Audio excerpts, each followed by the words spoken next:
Hi, today I'm going to show you how you can create a unified circle in Photoshop.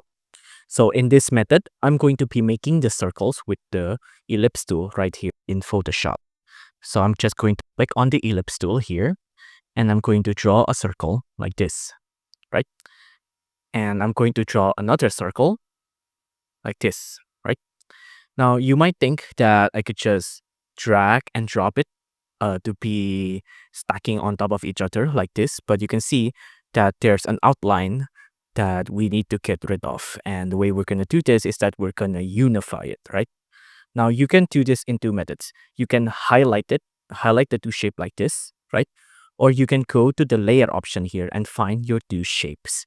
So right now you see there's ellipse 2 and there's ellipse 1, which is my two shapes that I just made earlier.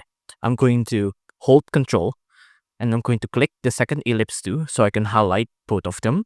I'm going to right click, and on right click you'll see there's an option to merge shapes.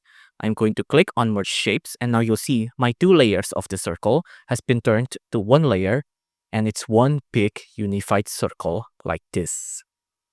So that is how you made a unified circle in Photoshop. If you like this video, please consider liking and subscribing.